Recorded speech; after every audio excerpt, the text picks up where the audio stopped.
Yarrney. Hello, welcome to Yarrney. In this tutorial, you will learn how to make this 3D number 1. It's a very easy project, very straightforward, suitable for beginners. So the stitches you will need to know for this project are the slip knot and chain, then the single crochet, and then the decrease technique. If you're unfamiliar with any of these stitches and techniques, don't worry, I will go slow at least once in this tutorial so you can follow along. Otherwise, if you want to master these stitches and techniques, we do have slow and detailed tutorial on the Yarrney channel that you can watch. Now, in terms of materials needed, I am using this Big Twist Posh yarn. It's a bulky number 5 weight. If you're using a different yarn, it can be bigger or smaller. That's perfectly fine. If it's bigger, it's going to make the project a little bigger. If it's smaller, it's going to make the project smaller. Now with the yarn, I'm using a 6mm crochet hook. If you're using a different yarn, just use the hook size that will be suitable for your yarn. You will need some scissors to cut your yarn, a yarn needle. This will just to sew in the very tail at the end. And then you will need some fiber fill, yarn scrap, or old clothing pieces, just so you can basically fill in the middle section so we have the 3D effect here. To get our 3D number 1, we basically have to crochet 2 of these flat number 1s, and then we will put one on top of each other, put some stuffing in the middle, and then join the outside edges of both pieces together with single crochet. As a starting point, we will do a slip knot and chain foundation. So to do the slip knot, you take the tail end of your yarn, you wrap it around your index finger, and you bring it on top of your working yarn, which is the side that's attached to your ball of yarn. Now with the working yarn, you wrap it around your index finger, and then you have 2 loops on your finger. Bring the back loop forward like this, and then you have your slip knot. So you take your hook, you insert it in the knot, just tighten it, and we're basically ready to do our chain foundation. We will do 10 chains in total. So to do a chain, you wrap the yarn around your hook and you pull the yarn with your hook through the loop on the hook here. So that's 1 chain, and we do 10 in total. So 2, 3, 4, 5, 6, 7, 8, 9, and 10. So now basically we will do single crochet on the entire row. And actually from the row number 1 all the way to row number 24, it's going to be the exact same thing. All we're going to do is 9 single crochet for the entire row for 24 rows straight. So now for the first row, we're going to start with the second chain from the hook. Now the loop on the hook does not count as a chain. So the first chain from the hook is basically the first V formation that you see from the hook. And then the second chain is the second V formation. So insert your hook in the second chain, pull the yarn back through the chain, and then you have 2 loops on your hook. You wrap the yarn around your hook and you pull it through both loops, and this is your first single crochet. So we continue doing that for the entire first row here. So I have 2, and then 3, 4, 5, 6, 7, 8, and 9. So this is basically row number 1. Now in between each row, we will chain 1, and then we turn our project around to work from the right to the left, and then we just continue adding 9 single crochet for the entire row. So that's 1, 2, 3, 4, 5, 6, 7, 8, and lastly 9 here, and this ends your row number 2. Now, like I said, in between each row, chain 1, turn your project around.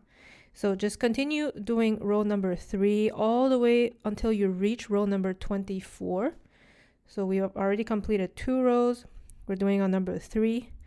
So continue doing 1 single crochet in each stitch for a total of 9 single crochet in each row, all the way until you reach row number 24. And I will meet you back here at the end of row 24 so we can do row 25 together. Don't forget to chain 1 and turn your project around in between each row.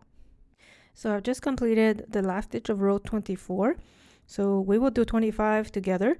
So we will chain 1, turn our project around, and we're ready to do row 25. So row 25, we will start with 9 single crochet, so 1 in each stitch, just like you did for all the previous rows.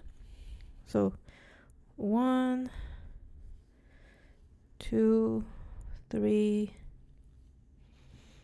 4, 5, 6, 7,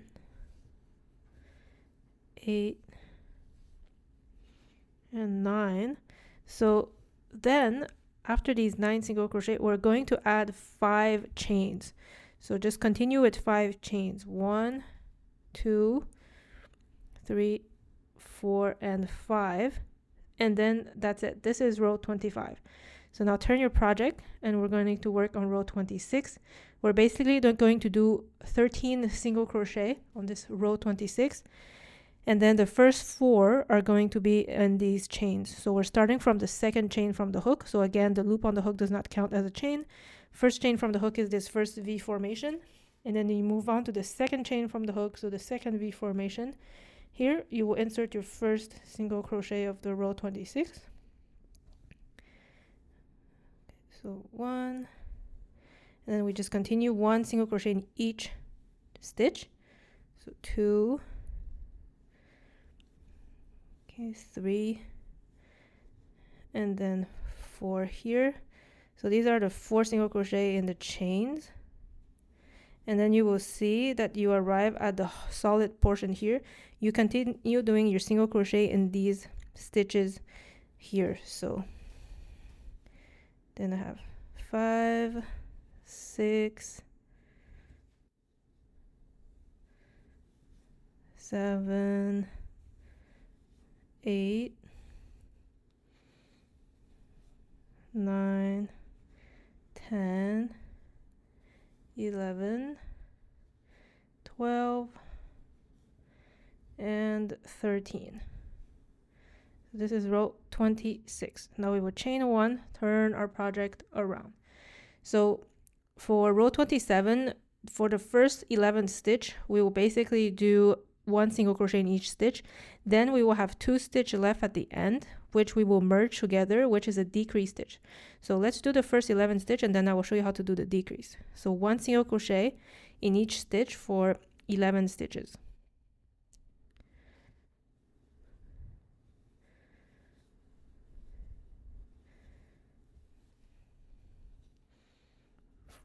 I'm at my number 5 here, and then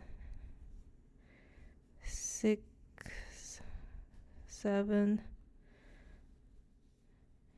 8, 9, 10, and then 11.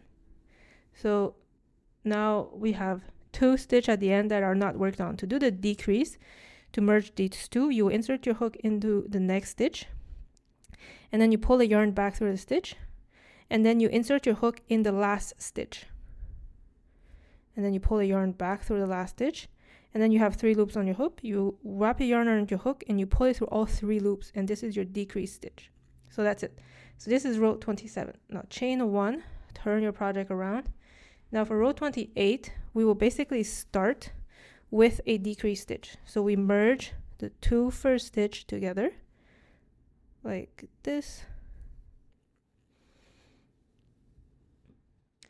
Once that is done, we will do 10 single crochet, so 1 in each of the next 10 stitches. Okay, so 1, 2, 3, 4, 5, 6, 7, 8, 9, and 10. So this is row 28. Now chain 1, turn your project around. Row 29, very straightforward. You simply do 11 single crochet, 1 in each stitch. So 1, 2, 3, 4, 5, 6, 7, 8,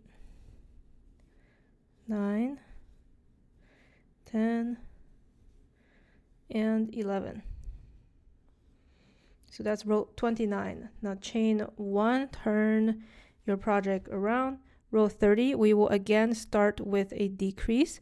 So merge your first 2 stitches together like this.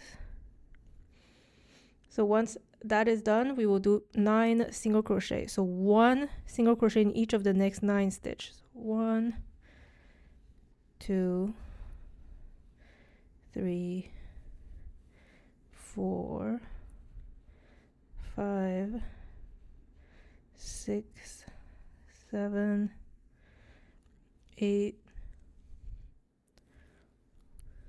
and 9. This is row 30. Now chain 1, turn your project around, and then for row 31 we will basically do 8 single crochet, so 1 in each of the next 8 stitch. At the end we will have 2 stitches left. We will merge together doing a decrease. So 1, 2, 3, 4, 5, 6, 7, and 8. So the last 2 stitches of the row we will do a decrease, so we merge the 2 together, and this is row number 31. Now chain 1, turn your project around, and this is our last row, so row 32. Very straightforward, 1 single crochet in each stitch, so you should have basically 9 single crochet to work on. So 1, 2, 3, 4, 5, 6, 7, 8, and 9. So this is basically it. This is done, and like I mentioned, you want 2 of these flat pieces so that we can put one on top of each other and then merge the 2 pieces together. Now if this is your first piece, you can go ahead and cut your yarn, and then you just pull onto the yarn to secure your stitch like this. But if this is your second one and you have one like me, do not cut the yarn, because we will use this yarn to do the single crochet all around. So to do the single crochet all around here, you will put one on top of the other, and you want to make sure that it's perfectly aligned. So once it's perfectly aligned, we can basically start doing our single crochet all around. So this is very straightforward. All you have to do when you're pretty certain it's fully aligned, you insert your hook in the next stitch from this first piece and going through the other piece in the back, and you just do single crochet just like this. So all around the edge here of the 2 piece.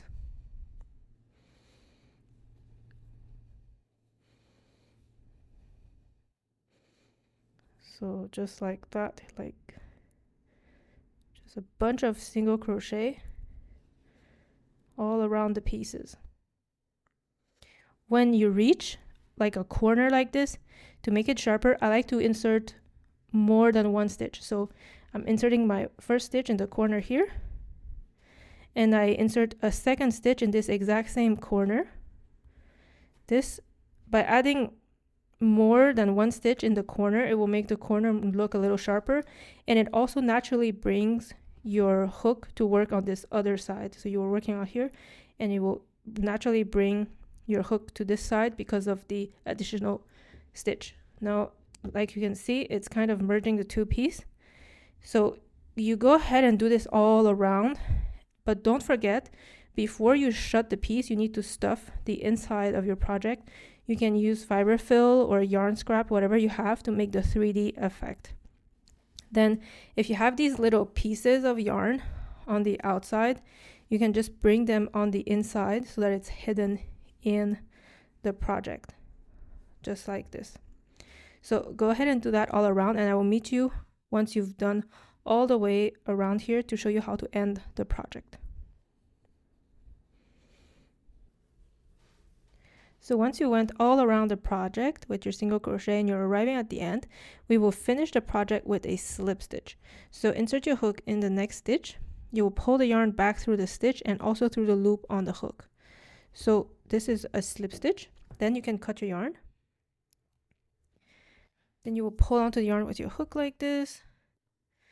Secure the stitch.